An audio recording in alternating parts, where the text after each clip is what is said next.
So my talk title this morning is From Interconnected to Interdependent. And I'm really talking about the challenges we see, especially with technology bubbling up right now and with AI and specifically. Now, picture this. It's a cold, bitter cold night in February in 1964. I'm sitting on the floor of our living room den. I'm watching a flickering 19-inch black and white Kenmore television. I'm hoping, as I'm watching the Ed Sullivan Show, I'm hoping that my favorite entertainer, Papo Gigio, will make an appearance. But instead, four freshly scrubbed British lads walk onto the stage. And they're singing so terrified my dad that he leaped up out of his recliner. That was the last time he ever leaped, let me tell you that. He shouted, they're going to take over the country. He not only turned the TV off, he pulled the electric cord from the socket. As if he was thinking Fidel Castro himself could sneak through the electrical system. Now, to him, their baby faces and sweetheart lyrics, close your eyes and let me kiss you, tomorrow I will miss you. They were a veritable invitation to decadence and depravity of every kind. Now, in hindsight, it's almost universally recognized that that was a pivotal and groundbreaking moment in music history, that what we were witnessing. But for him, it was a moment of terror. And I think what he was experiencing was the dis-ease many of us feel with change. Because when some things certainly show up, there's always a challenge for us. And many times we meet that challenge with resistance. I listened to a very interesting conversation this week by a guy named Thomas Friedman. He's a New York Times columnist and a 3-time Pulitzer Prize winner.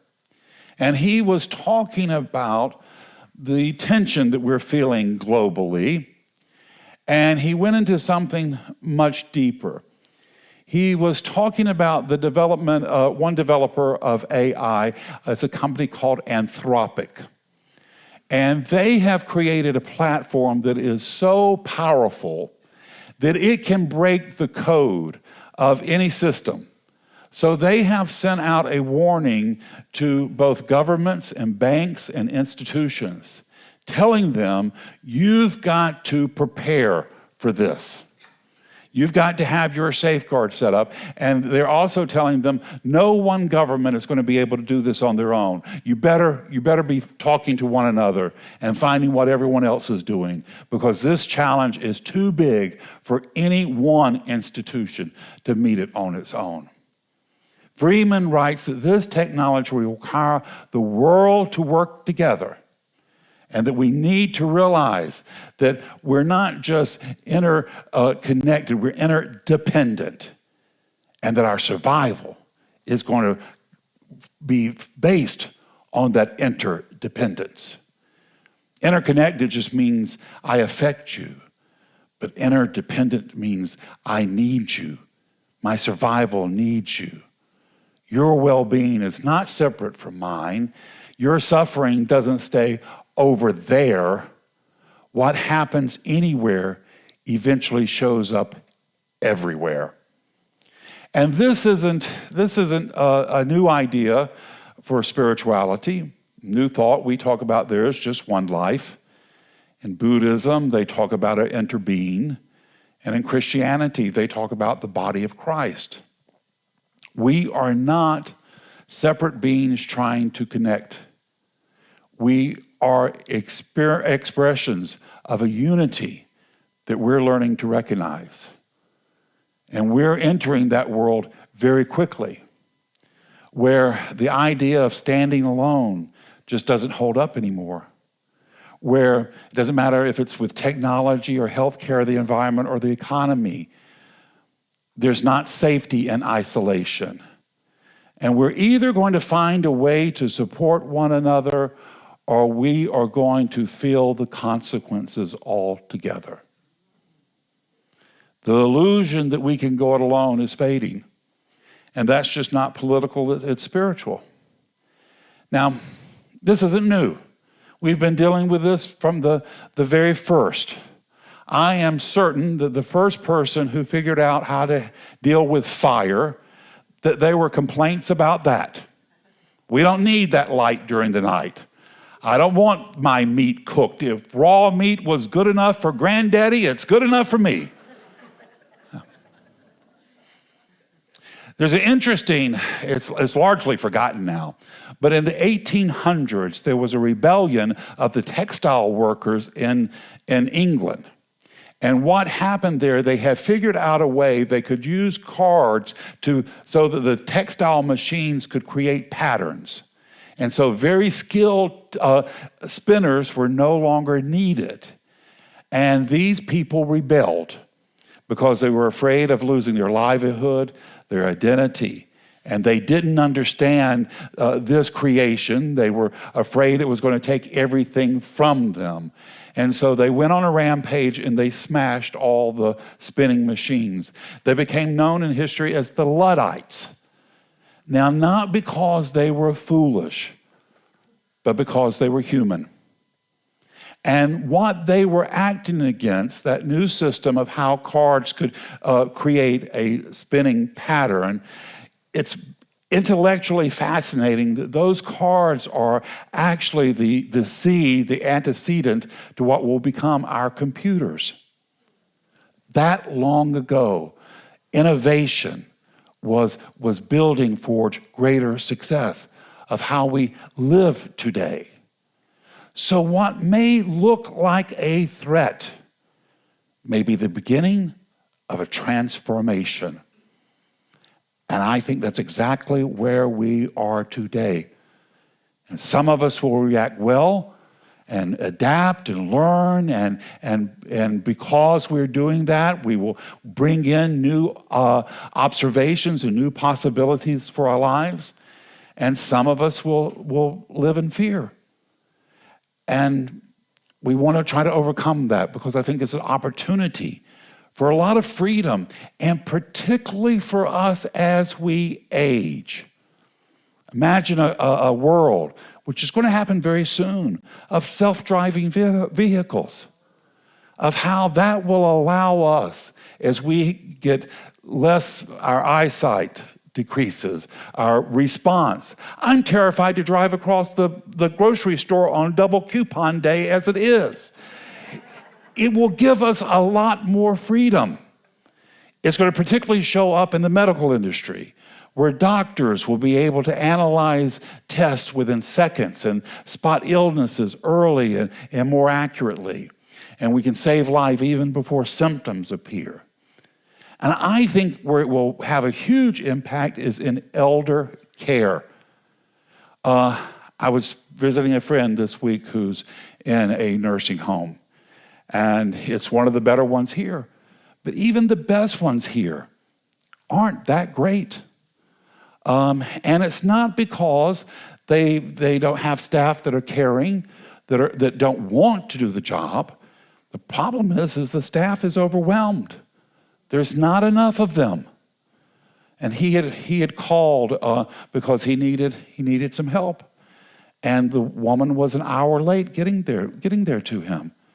And when she came, I could tell the issue wasn't a lack of compassion. She was exhausted. She had too many patients trying to care who are all in critical need. And I think this is where technology will step in and help us, helping us have mobility, helping us to lift patients, care for patients. I think we're on the cusp of something really wonderful. It's not to replace human care, but to support it, to restore dignity, to restore attention, to restore presence. Dr. Holmes, the founder of our teaching, he said, we're surrounded by a creative mind that receives the imprint of our thought.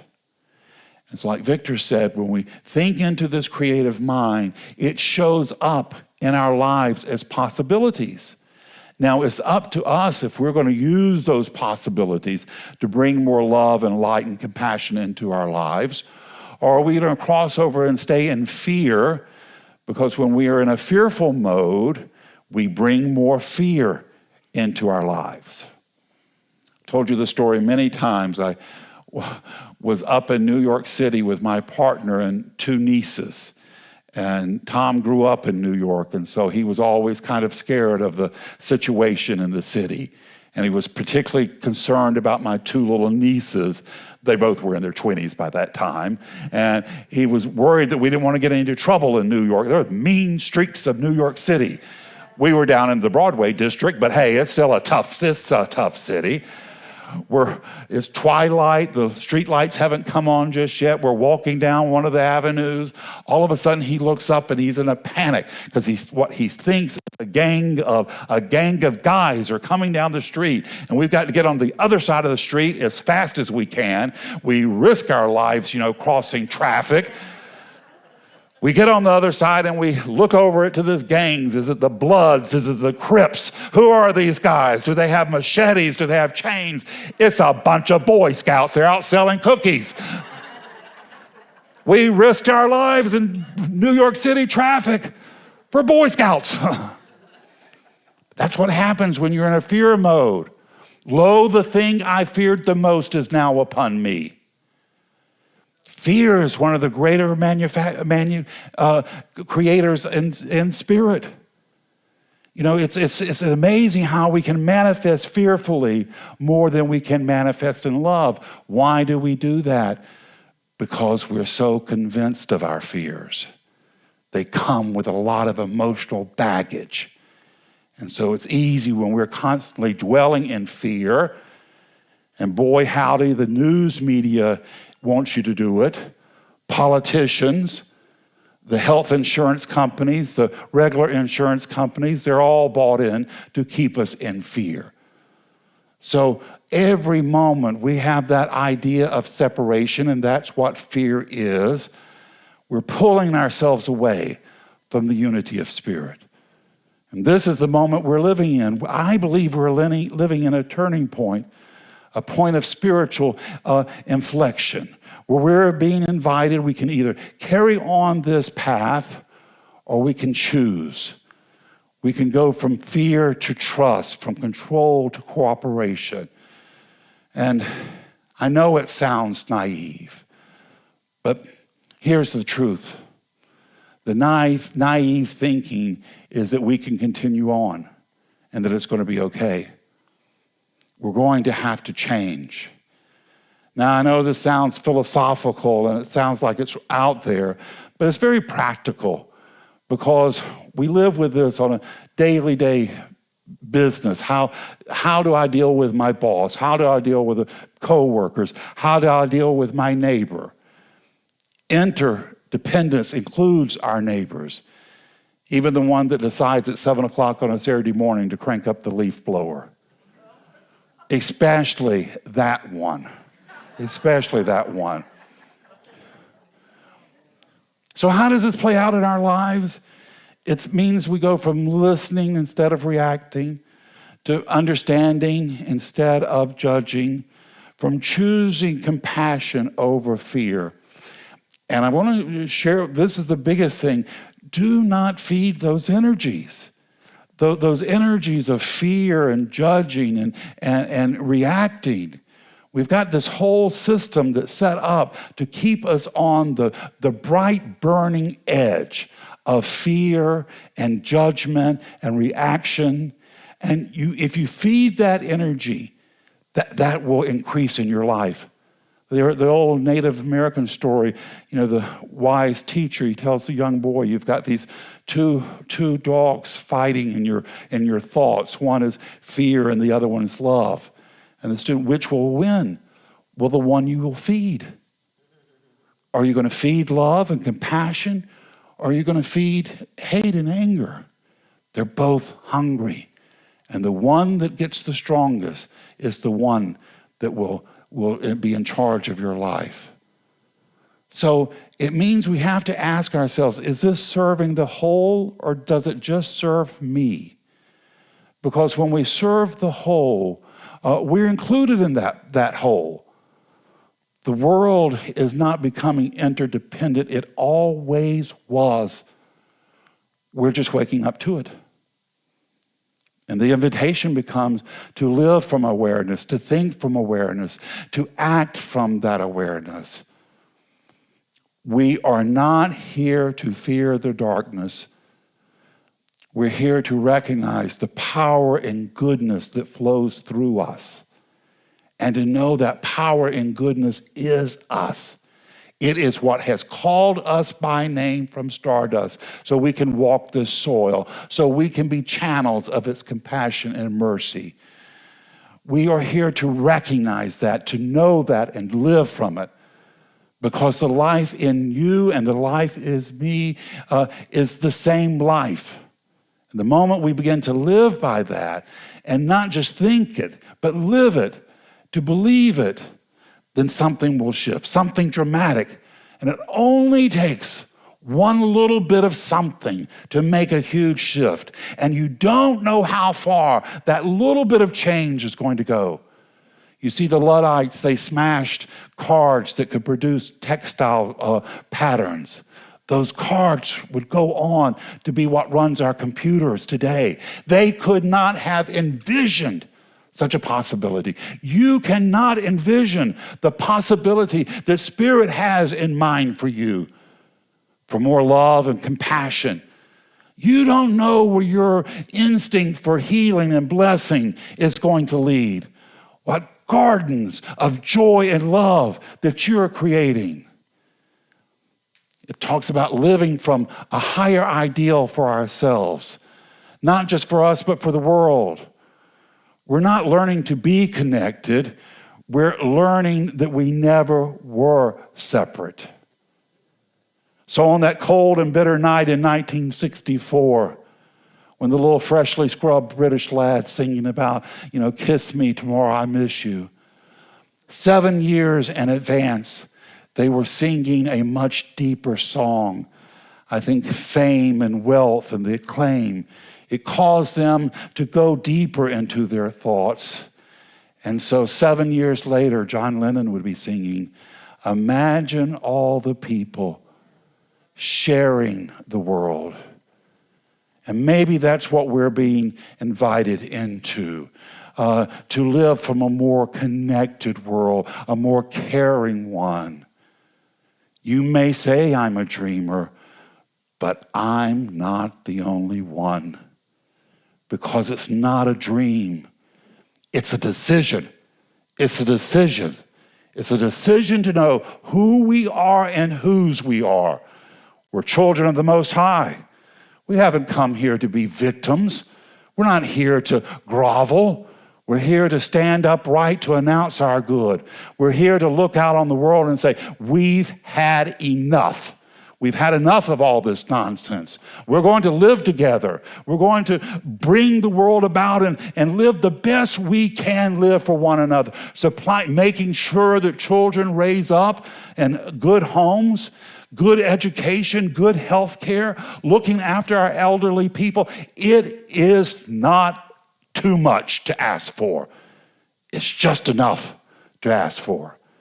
And so as we go forward, as we keep that bright light of hope and possibilities alive in our consciousness, the world is going to respond because it has to.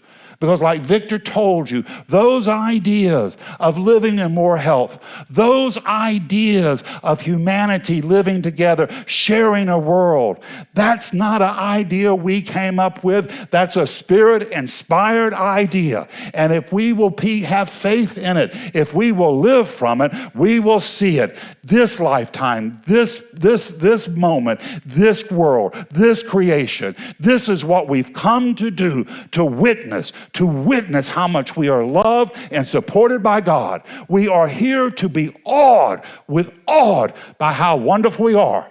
This is the truth in your life this morning. It's the truth in mine, and so it is. Thank you. Thank you. Thank you.